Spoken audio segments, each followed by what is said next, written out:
giving you the insider takes and the big picture view on the Dogs. This is On the Beat, presented by Ingles, with DawgNation insider Mike Griffith and Cody Chapins. Hello, DawgNation, and welcome into On the Beat. I am Kaylee Mansell with Mike Griffith this week, who just came back from vacation. And I'm sure you've seen it by now, but whenever you were gone, Georgia picked up 7 commits in 7 days. What was your reaction to that coming back? Yeah, it looked like a really busy season for all the schools. You know, Kaylee, with the new changes coming into effect on July 1st, tomorrow, the end of the front loading, right? A lot of these prospects cashing in while they can. You know, that cap's going to go into effect on deals that are made on July 1st or later. And I think there's a lot of momentum too. I think when kids start to commit, those spots start to get filled up. And you have kind of a snowball effect as, you know, players that maybe would wait it out otherwise are thinking, oh my gosh, I need to make a decision, you know, while that scholarship at Georgia or USC or Alabama is still on the table. So I think that's a good thing. I think we need to accelerate the calendar a little bit on recruiting. I think that's going to help everyone out in terms of their organization and, you know, players that can focus on their senior year of high school. Ideally, that's what you want for high school football, and it helps college teams as well, is they can focus more on their season than recruiting once the season kicks off. Yeah, and recruiting is something that will come up later in our show for 2 different topics that we're going to do. One of those things, Mike mentioned that tomorrow, July 1st, is when a lot of the house settlement stuff will go into effect. Right. And it will be, recruiting is one of those things that we'll see an immediate impact from that. And we'll talk about recruiting in the sense that it's going to be a big storyline that comes up at SEC Media Days, which will take place in 2 weeks. So we'll talk about some of those major storylines that we are anticipating headed into that week. But first, we're going to do a little Gunner Stockton talk, which is Mike's favorite topic. We got to give credit to our friend Chrissy Freud at USA Today, who attended the Manning Passing Academy camp this past weekend and had the chance to talk with Gunner Stockton. And one of the interesting topics that came up was the comparisons that he's drawn to Stetson Bennett. We'll show you the quote here on the screen. It looks like he actually embraced it. Chrissy says she spoke with Georgia quarterback Gunner Stockton today on some of the Stetson Bennett comparisons he received. He says he sees a lot of similarities between the two of them. Gunner says the way he played, the way he styled, some of the things he did, the way he carried himself, mobility, he's quick, he can get out of the pocket, and he has good pocket movement, had a lot of swagger with what he did. I see the same things in myself.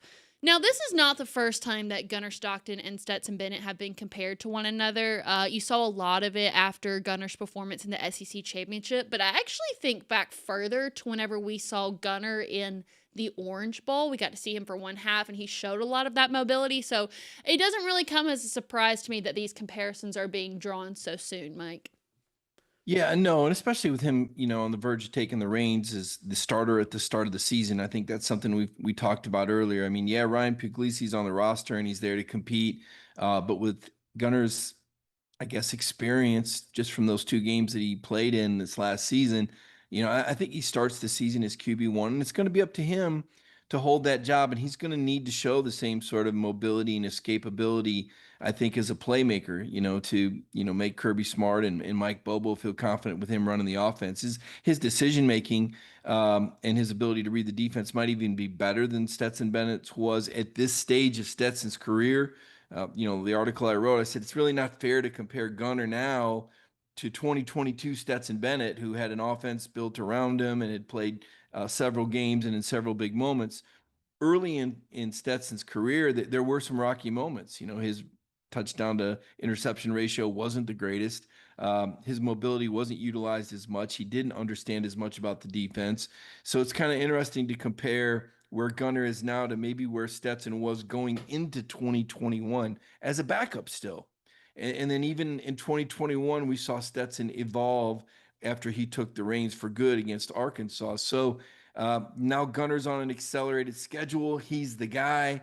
And the other point, he doesn't have the same supporting cast. He doesn't have the same luxury of having a number 1 defense. And even though I have some optimism about these new receivers and about the backfield, reloaded backfield, I wouldn't put it on par with what we saw in 2021 and 2022 quite yet. I think the biggest takeaway for me in all of this is It's easy for Georgia fans to want to group Gunner and Stetson into the same category because Georgia is not known for having a history of tremendous mobile quarterbacks, more pro style type guys. And so I think in seeing Gunner Stockton move around on the ground a little bit as compared to what Carson did, everybody's like, oh, he's the next Stetson Bennett. But that's because you don't have a lot of mobile quarterbacks that Georgia's had in the past that you can compare Gunner Stockton to. So I think that's why it's easy for people to make that assumption just because Georgia doesn't have that history of mobile quarterbacks. Well, and also it's what you build into your offense. I mean, we saw late last season, once Carson Beck got the green light to take off, he was pretty mobile. He made some plays with his feet against Tennessee and again against Georgia Tech. So it wasn't that Beck couldn't run, it's that they didn't want Beck to run. Now, how are they going to feel about Gunner Stockton and using his mobility? Will that be built into the scheme? Do they feel good enough about the quarterback room that there's a capable backup waiting? Because when you run your quarterback, Kaylee, obviously you increase the risk of injury. And we have seen Gunner take some pretty hard shots. So he's going to have to be a little bit more selective about when he runs, and he's going to have to learn to slide. I mean, Gunner Stockton's a tough guy. He doesn't want to slide. He doesn't want to run out of bounds. But in the interest now, as the starting quarterback, he has to protect his health, and he's got to be smart about his decisions and avoiding that contact because there's not even Tim Tebow, even the great Tim Tebow, one day met his match and was knocked out of a game. And Gunner Stockton ain't Tim Tebow. So he's got to be smart. He's got to be selective. And then he's got to be able to utilize the weapons around him. I actually think that from a physical skill set point, it's too early to draw those comparisons just because we haven't seen Gunner all that much. I actually think the biggest similarities between the two, at least as of right now, are with the intangible components that are associated with Gunner and Stetson. At least like that, I think of it almost as an underdog mentality or the development path that they had to take. I mean, Stetson Bennett, classic underdog story, walk on, left, came back. And while Gunner's been there from the beginning, they both had to wait their turn behind more experienced quarterbacks. They also both had to develop over time and weren't those day one starters. So they showed a lot of persistence and continued to compete in what was a very competitive quarterback environment. So I think at least from an intangible perspective, you see a lot of similarities in that underdog mentality. Yeah, it's interesting. Carson Beck waited 3 years too, but we don't think about him in the same vein. And so you kind of throw that curveball in there into this comparison and say, well, why did we think Carson Beck was different? And the answer is because he was projected a first round pick, which many people still think he might be, depending on how he does at Miami.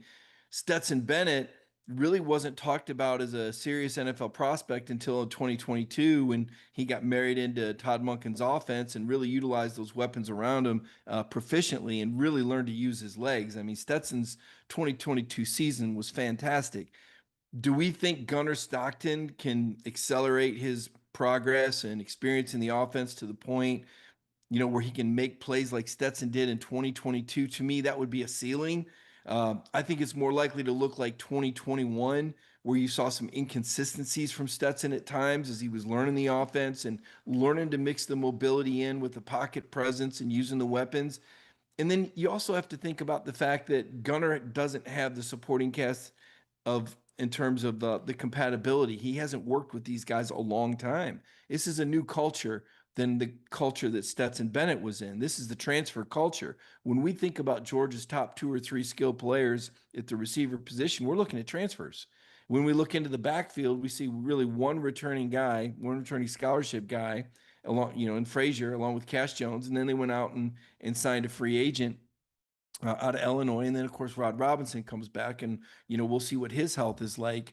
But for the most part, there's not a lot of continuity in this offense. And Mike Bobo's got to take that into consideration. And so when they're playing against Marshall in the opener or Austin Peay in the second game, I don't expect a whole lot of bells and whistles. I expect to see an offense that's going to be built on balance with this Georgia team leaning on its defense, much like the 2021 team did. You did mention the supporting cast. Stetson definitely had a more consistent group of guys around him. I'm going to go a different route when it comes to the supporting cast. I think a similarity that you can see is kind of what we were talking about with those intangible factors, and that's the respect level that both Stetson and Gunner seem to have from their teammates, because Stetson had a lot of poise, football smarts, the clutchness, and even though we haven't, really tapped into that with Gunner Stockton, I think that you can see he has a very similar poise and studies a lot in the film room, and therefore has a lot of respect from his teammates in the same way that Stetson Bennett's teammates had for him. You necessarily didn't have to like the guy all the time, but you respect what he did on the football field and the plays that he was able to make happen. And I see a similar level of the respect factor from Gunner's teammates as we did with Stetson. Yeah, well, Gunner's definitely put the time in, and I think he knows the offense really well. And in terms of the respect, I think a lot of that goes with the position and the preparation that they put in, and like you said, the playmaking. Haven't got it done right. I mean, Gunner did come in with Georgia behind in the SEC championship game, and made plays when he needed to. Obviously the run game had a lot to do with Georgia beating Texas. It didn't necessarily do it on Gunner's arm. But he did make some good throws in that game, and in the end, he made a pretty key scramble and was able to hold on to the ball even while being knocked out, which is pretty remarkable when you go back and look at that play. So, here's a guy that's gotten it done for a long time, a very confident player, obviously a high school football legend in the state of Georgia. He comes to Georgia with a lot of confidence. You mentioned poise, tenacity. He's worked extremely hard, even while working in the shadows and being buried deep on the depth charts. And, those are the things that command respect in the room. And, much like when Stetson stepped into the offense and, came off the bench against Arkansas in 2020, Dwan Mathis started in that game as the starter, or when Stetson was called upon after the JT Daniels injury and had the 5-touchdown performance against UAB, making the most of his opportunity. So there are a lot of parallels there in terms of what these players have invested, their journey. They've been around a long time, 4th season now. For Gunner Stockton, that's makes him one of the more veteran guys in the room when you take a look at the youth and newness on this team, and certainly that plays a role, and it's going to give him a lot of momentum going into the season, Kaylee. But at the end of the day, Kirby Smart's going to need to see a quarterback that can move the team, and that's where we still need to learn more about Gunner Stockton. And I look at the Austin P game and the opener against Marshall's kind of practice games. These are going to be opportunities for Gunner to get his feet under him, maybe the offense to get a little rhythm, learn a little bit more about the personnel. It'll give Bobo a chance to try some different things, to see who shows up under the lights, so to speak, because then you've got that test waiting for you in Neyland Stadium on September 13th. It'll be here before you know it. So my final thought on all this, and I'll let you share your final thoughts too, is right now, I don't think it's fair to compare the two, because I think in a way that kind of sets Gunner up for failure. I mentioned to you earlier when we spoke about this that I feel like now we're so quick to just throw out comparisons to Georgia greats. We've seen it a lot with Elijah Griffin and Jalen Carter. Even when Mark Bowman was still a Georgia target, seeing the comparisons to Brock Bowers, I think you're already putting them in a position to fail when you put them in your minds at that high of a standard. Now, if by the end of the season we're comparing what Gunner Stockton did to Stetson Bennett, I think that's great. But best case scenario is Gunner has a season to now where in the future we're comparing quarterbacks to Gunner Stockton and not looking at it as a Stetson Bennett is the baseline. Right. Well, it's kind of a mixed bag, because on the one hand, Kirby will tell you they welcome the expectations because they have those high expectations themselves, and that's part of Georgia being a program that some people view as a dynasty. When you win the SEC championship as they did last year, or what has Kirby played in 7 of the last 8 SEC championship games? That seems to be the standard now, and it falls on the quarterback. And do you or don't you? Do you or do you not get your team to that game? Do you or do you not win that game? Now we've added a layer where we're judging them on the playoffs as well. And to your point, I don't think anybody's going to expect Gunner Stockton to win back-to-back offensive MVP honors and championship games like Stetson Bennett did. And the field is a lot more even now.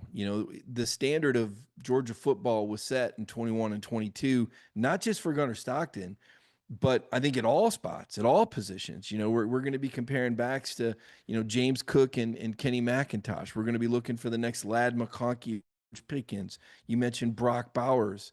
The offensive line Stetson had, very different than this reshaped, remodeled offensive line that's going to have 4 new starters in front of Gunnar Stockton. And then flip side defensively, so many of those great players that Georgia had, 5 first-round picks on the defensive line. So, yeah, unrealistic to think you're going to put together, legacy teams like 21 and 22. And yet, I think Kirby Smart will tell you he wants that to be the standard, right? You're either elite or you're not. And that is the measuring stick at Georgia.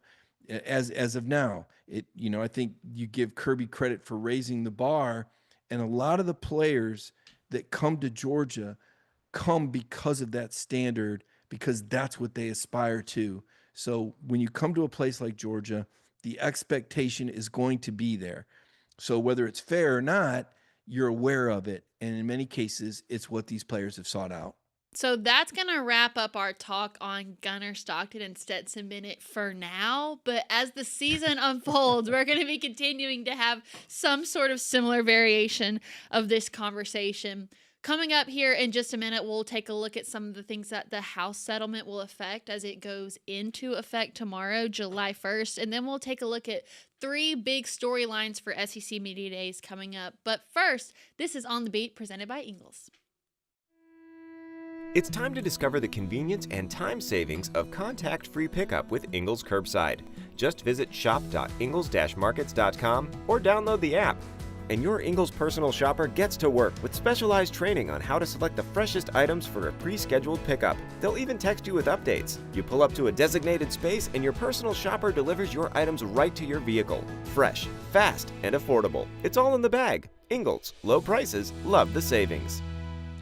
All right, welcome back. Mike, you have closely covered this House settlement and its eventual impact on college football. Well, eventual is out the door because everything's going to start tomorrow. So there's 2 things I want to look at in particular. One of those things that we mentioned earlier off the top of the show is recruiting. I think that's where my mind immediately goes is with this new salary cap. How does that have an impact on the recruiting streaks that we've been seeing in college football, and not just at Georgia, but everywhere?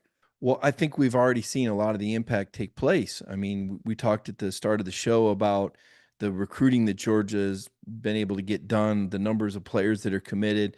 That's in large part because of that July 1st deadline. Because after July 1, the monies that go to the players is going to count against that $20.1 million salary cap that the schools have. So there'd been a little bit of a front load, if you will, with a lot of players trying to get their deals and get their money on the front end before it has to be applied to the $20.1 million salary cap. So that's one thing we've already seen. And then in terms of roster reduction, that too has already sort of taken effect in the fall sports. In anticipation of this being passed on July 1st, when it got its preliminary approval last fall, a lot of the programs had already started working with their athletes, and athletes started working with the program saying, look, do I got a spot or not? If I don't, I'm going somewhere else. A lot of those players have already left. Toothpaste isn't going back in the tube. Now, they did provide a provision where if there's a current athlete with eligibility remaining, they can stay on the team outside of the roster limit. They can be grandfathered in. But a lot of those players are already gone. And 2, that's at the university's discretion. So it's possible, but it's not necessarily mandatory. So, you got to put a little asterisk next to that.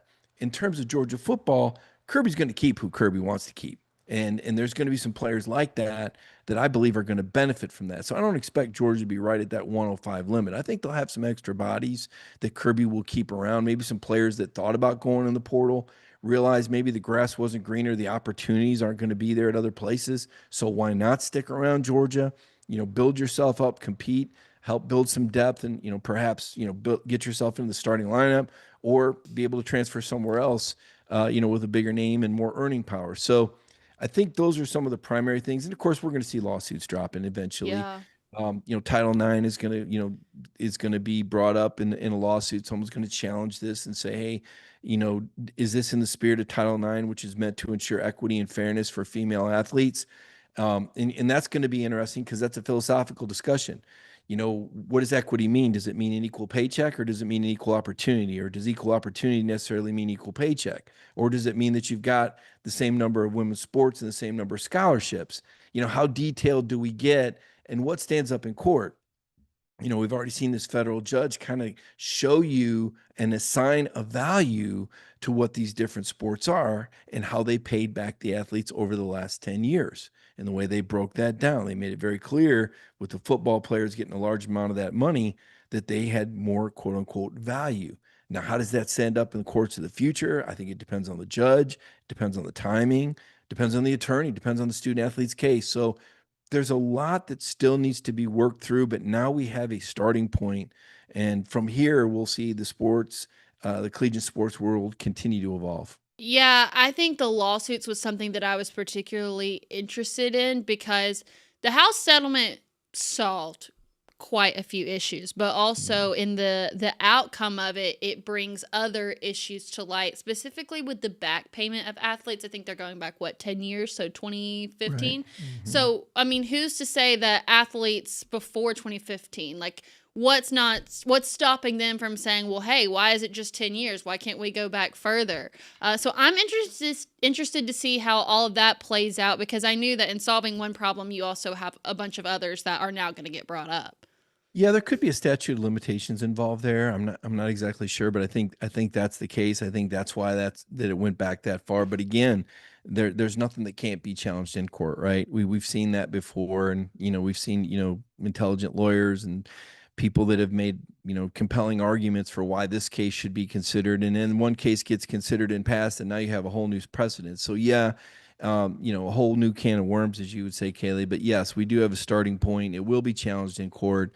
And the political climate, as much as anything, determines these decisions, and maybe the other cases that are going on and what parallels this, or what takes priority or what takes precedent, because that there's going to be some antitrust suits in this as well. When student athletes go to NIL Go to see if they can get their deal passed, should it not be approved, then do they say, well, wait a minute, you don't have the power to control my value?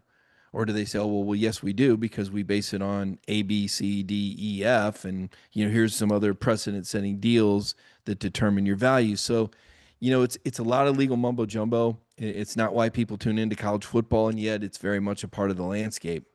One thing that won't go into effect on July 1st that we're still kind of waiting on an answer for, and I just wanted to get your input to see if there was any sort of time frame when that decision's going to be made. Regards the college football playoff, there's not a definitive answer on how that's going to play out. Do you have any sort of expectation of when that might be solved? Well, it has to be solved by December 1st or November 30th, depending on how you look at it. And you wonder what the determining factor will be. I always look at the dollars and the money as having a heavy influence on that. What do the networks want? Obviously, if you were to go with the automatic qualifier model that the Big Ten is kind of championing, where you'd have 4 teams from the Big Ten, 4 from the SEC, 2 from the ACC, 2 from the Big 12, and the highest group of 5 champion, and then 3 at larges. That opens the door for play-in games and more college football inventory. The problem with that is maybe you don't necessarily get the best 16 teams in. So what is your priority? Is your priority to make more money out of it? Is your priority to get more equal representation from around the country? Or is your priority to get the 16 best teams in there? And then part 2 of that is, how does the College Football Playoff Selection Committee rank the teams this year? Will they provide more weight on schedule strength, as we thought they were going to last year? It was actually their directive last year to do that. They failed to do that. I mean, there's metrics that show you they failed to take that into consideration with a lot of these rankings. And you could say hindsight's 2020, but I think it was on the table last year. I think we heard a lot of this, complaining and maybe coaches that were trying to lobby for their programs or for their conferences, and it kind of fell on deaf ears with Ward Manuel, the College Football Playoff Selection Committee chairman, when he said these teams don't control who they play. That was his defense for that. But that really wasn't a good defense, because that's not part of the equation. You can't go, well, yeah, they don't have a good schedule strength, but they didn't play as good a schedule. Well, too bad. Then play a better non-conference schedule, or join another conference. But don't penalize the team that's in the teams in the better conferences for playing better competition. Now, how does that get weighed moving forward? I think the SEC is optimistic that they made a pretty good presentation showing that the depth of the SEC is considerably better than any other league in the country. And therefore, their conference doesn't, it's not apples to apples. It's apples to oranges when you compare conference schedules. And that leads us to the next thing that's yet to be determined, that should be determined soon. And that's going to be the next SEC schedule model in terms of, do they stick with 8 conference games or do they go with 9? I felt like Kirby Smart made a pretty compelling case to stay with 8 when he brought up the Clemson game last year and the value of that Clemson game to the SEC. It wasn't just that Georgia played a good opponent. It was that Georgia played the eventual ACC champion and beat him handily, which showed a lot of the SEC schedule strength. Those sorts of games are very valuable in helping to determine a baseline for the college football playoff committee as they try to measure teams up from one conference to the other. Now, for whatever reason, that Georgia Clemson game could have been a great reason for the committee to say, you know what, here's SMU. They just lost to Clemson in a very close game. We're going to measure them against Alabama. Alabama beat the Georgia team that dominated Clemson. Therefore, by transitive properties, we're going to go ahead and take Alabama with one more loss than SMU based on how these conferences fared against one another. Now, some people could say, well, that Clemson game was the start of the year. It was, but it's what we have to work with. And that's the challenge with college football. Unlike college basketball, where teams can play 35 games and play tons of games against teams from other conferences, in football, it's a very short schedule relative to that. There's not as many games. And if you take away another opportunity to play a non-conference game, you're taking away what could end up being a very important measuring stick when you're trying to evaluate teams against one another from different conferences. I actually think that the college football playoff is the perfect transition to our next topic, because when SEC Media Days comes up and each coach gets their opening speech, I imagine that some coaches are going to have some things to say about their input in what the college football playoff should look like, especially some of those teams that got left out last year, like Alabama and South Carolina. So I'm very excited to see what specific coaches say about how they think the playoff model should look. And maybe that's something that we'll talk about later on. There's also going to be some different storylines headed into SEC Media Days that I think are going to be continuously brought up. Let's start with the Georgia angle, and you've even brought this up yourself about, is the Georgia dynasty over? You win 2 in a row. Now you've gone 2 years without winning one. Now one of those you got left out, and it's always going to be that what if factor. But last year you had a chance, couldn't even really compete. So at least from my perspective, I wouldn't count Georgia out just yet. When we think about the biggest college football dynasty out there, you look to Alabama, and there were hiatuses where Alabama didn't win one for 2 years or 3 years. So I wouldn't necessarily count out Georgia just yet, but I do see why that's going to be one of the biggest questions that Kirby Smart's going to get.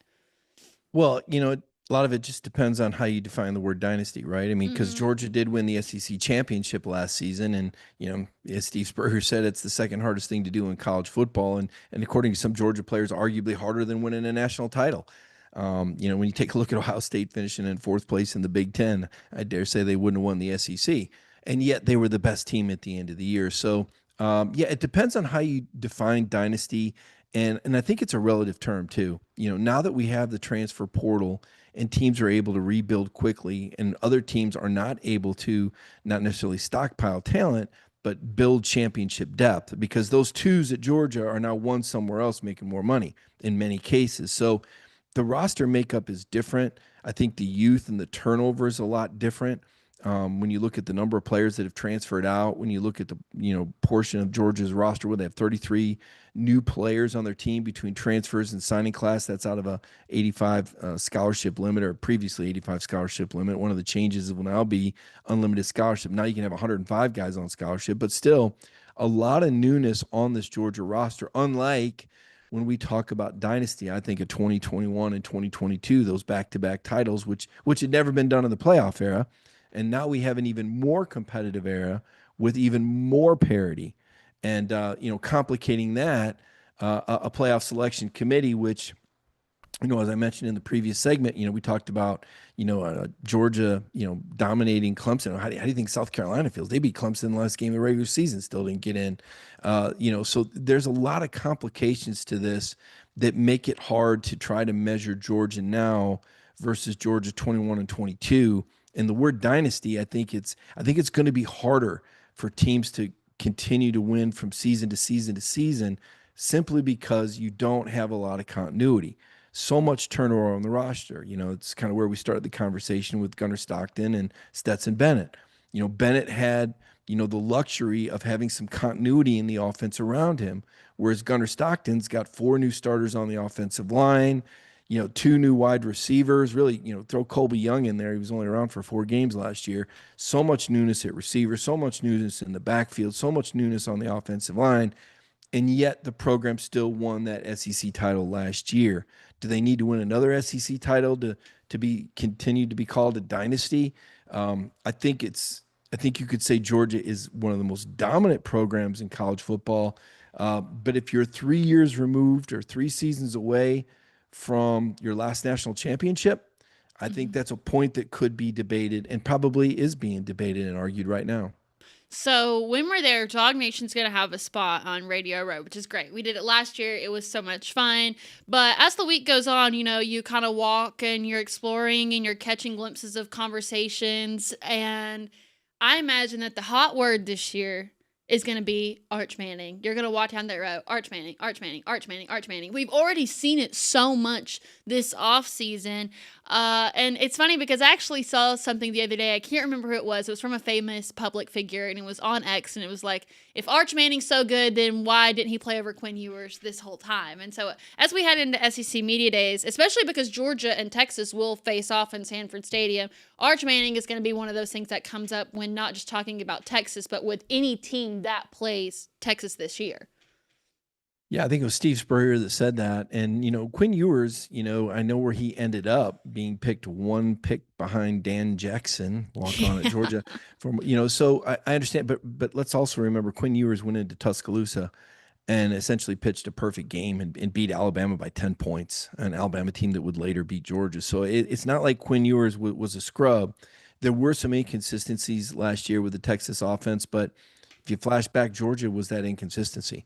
They were pretty good. They beat darn near everybody else except for Georgia, right, until they got into the playoffs. So I think you give Kirby Smart a lot of credit for that. I don't think Arch Manning was ready, and even though physically he certainly looked a lot more developed than when Georgia was in hot pursuit of him.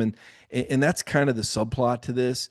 It'd be one thing if Georgia fans could, throw peanuts at the screen and go, this guy's not. Well, listen, you were dying to get him. Yeah, Georgia was dying to get him. Georgia threw the kitchen sink at Arch Manning. This was one of the biggest recruitments ever for Georgia. They lost their recruitment for Arch Manning. And that's tough. It was a tough pill to swallow then, and it'll be an even tougher pill to swallow if Texas can beat Georgia between the hedges of Sanford Stadium. Conversely, it's a great opportunity for Gunnar Stockton. If Gunnar Stockton is still the starting quarterback and beats Arch Manning, that'll be one in the comparison to Stetson Bennett column, Kaylee. Well, what do you think about Arch? Do you think that by the time we are wrapping up conversations about the SEC championship in December, that we're going to be talking about the historic season that Arch Manning had? Well, again, historic is, one of those words. It depends on, how you define historic. I think Arch Manning's the real deal. I think he's an incredible quarterback. I think he's talented.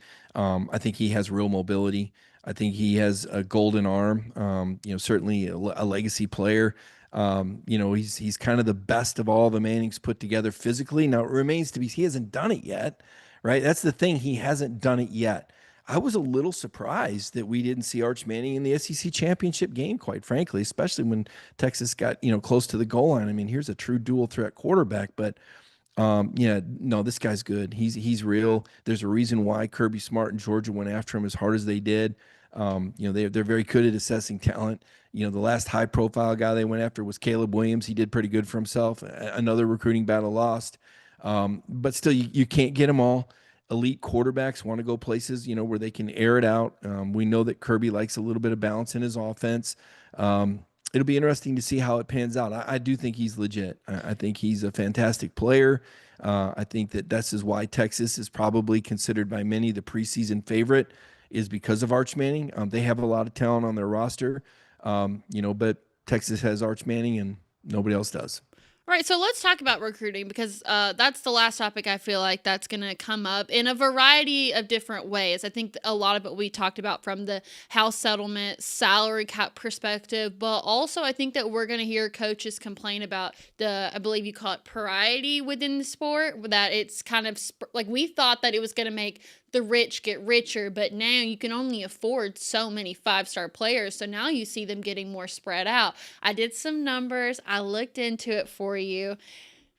Because of the 5 stars being more spread out, you go back through the years, you look at number 1 recruiting classes, and it used to be that like schools like Alabama and Georgia were signing five stars and 6 5 stars. And this year, there is USC leads the way for recruiting rankings as of now. Mike, do you know that the last time an SEC school did not finish as number 1 in the recruiting cycle rankings? Oh gosh. Well, let's see. Maybe 14, 15 years ago? 2008 was the last time, Okay. and the school 17. was Miami. It's been since 2008 since it wasn't an SEC school in first place. So I imagine that's going to be one of the topics that comes up is there is a more competitive spread of talent amongst teams outside of the SEC now because it is so difficult to be able, especially now with the salary cap, to pull the funds to be able to pull out a class like that. Well, I think part of that's because the strategy's changed too, though, Kaylee. I mean, if teams weren't spending so much on transfers, proven players, then maybe they would continue to put all their chips in that recruiting basket. But now we've seen that clearly the transfer portal is probably just as important as the initial recruiting, because just because you recruit a guy doesn't mean you're going to keep him. That's the new world that we're in. So thank you to somebody else for recruiting that future Georgia star that Kirby's going to snatch out of the portal in 2 years, right? I mean, that's what's going to happen. And we see it happen in college basketball. We see it happen in college baseball. We're going to see it happen more in college football, particularly at the quarterback position. When you look at the proliferation of transfer quarterbacks and the success that they've had, whether we're talking about Will Howard leading Ohio State to a national title, or even Joe Burrow, the OG of transfer quarterbacks, I guess. Heck, Baker Mayfield, right? Wasn't he a transfer quarterback at one point in his career? I think he might have been. Kyler Murray. There's a lot of guys that transferred and had great. Stetson Bennett was a transfer. Don't forget that. Justin Fields was a transfer. He did pretty good at Ohio State. So it's going to be harder and harder, I think, to keep those guys. Well, I was going to say like Carson Beck, but he's a transfer now too. I mean, that was the whole big story. Oh my gosh, Carson Beck, he's the only, top 10 quarterback still at the same school. He stayed 2 years. Now he's gone. He's a transfer. Gunnar Stockton, not a transfer yet. Arch Manning hasn't transferred yet, but it's going to be harder. And then you got to look at how do you justify it? If you're paying a guy $6 million, throw a number out there, but he's not going to play for 2 years, that doesn't seem to make sense. Right? You could use that money on a guy that could come in, or 3 or 4 guys, or maybe 5 or 6 that could come in right now and start for you. So how much sense does it make to invest all that money in the front end on a 5-star? You're better off investing that money on some solid developmental players at a lower salary and saving, I think, the premium money for the proven player that can come in and plug and play and lead you to a title the first season he arrives. So, Mike, as we begin to wrap the show up, of course, you were off last week, and now, I don't view the start of college football season as the first time that Georgia plays when they play Marshall. Really, SEC Media Days is the start for me. So it's about to be pedal to the metal, not just for Georgia football, but for us here at DawgNation, too. What articles can we expect leading up to this grand event from you? Yeah, well, we're going to take a look at the different position groups in the SEC. I mean, now that spring football's transpired, the portal's closed for now, right? Hopefully we'll get down to one portal next year, right? And hopefully that Kirby and he talked a lot about that at the spring meetings. That's another thing that we're kind of waiting to see. Decided, will there be one portal? Will there be 2 portals as there's been in the past? Georgia roster. How does it start to shake out? Let's take a look at the depth chart. Let's take a look at how things. We're all into the projections right now, and with good reason. We got a little taste of it in the G-Day game, but that quarterback position didn't really look as solidified. As the head coach would have liked, right? I mean, the head coach was the one that said, they both did some good things and they both did some bad things. The head coach was the one, that started the spring by telling us that this team didn't have the fire that it needed to have. Now, by the end of the spring, Kirby liked what he saw, but did he like it enough? if anybody knows what it's going to take to win a championship, it's Kirby Smart. And so what's happening right now, somewhere on, some blazing hot field in July is going to determine the team that wins the national championship. How much practice is going on? What do those individual voluntary workouts look like? How many guys stuck around? How many guys are working out together? What's the chemistry going to be like between the Georgia quarterbacks and the Georgia receivers? How much can they advance their knowledge of the offense by working together with the playbook in the offseason? That was something last year that we had questions about, right? Was the continuity between Carson Beck and the receivers. Now you're asking about Gunnar Stockton, perhaps Ryan Puglisi. Does the light come on for him? This is a very talented quarterback. And when the light comes on, what does that mean? And how does Kirby Smart manage two quarterbacks in those early season games? You'd imagine they're blowouts, Kaylee. At what point do you pull Gunnar Stockton and give Puglisi some snaps? And what if he looks really good, right? And so how much work does he get? But the work he gets, you're taking away from a quarterback that doesn't really have that much game experience. So there's a lot to balance out for Kirby Smart as he prepares for what he hopes will be a championship season. One thing I think is different is now, as much as I hate to say it, the college football season doesn't mean as much. It used to be every weekend was a playoff. That's just not the case anymore. And again, we saw that with Ohio State last year, finishing 4th in the Big Ten. So I think Kirby Smart understands it's a long game. He's playing a lot of par 5 holes now, not par 4 holes. And so he's got to manage his team differently in terms of when he chooses to pull out that driver versus trying to keep it in the middle of the fairway with a 3-wood. Yeah, so for all things major Georgia football storylines, make sure to check out all of Mike's articles at DawgNation.com and make sure to check out his Wednesday appearance of DawgNation Daily. Speaking of DawgNation Daily, Brandon is on vacation this week. We just traded one for the other, so I will be hosting the Wednesday and Thursday shows. Wednesday with Jeff Santel, a special edition of Before the Hedges, and Thursday myself and Connor Riley for DawgNation at Large. Mike, football season's coming, and it feels like you blink and it's here. And I'm so excited for it. I know you are as well. So we'll keep the good vibes going here next week on the Beat, Monday night at 7 o'clock.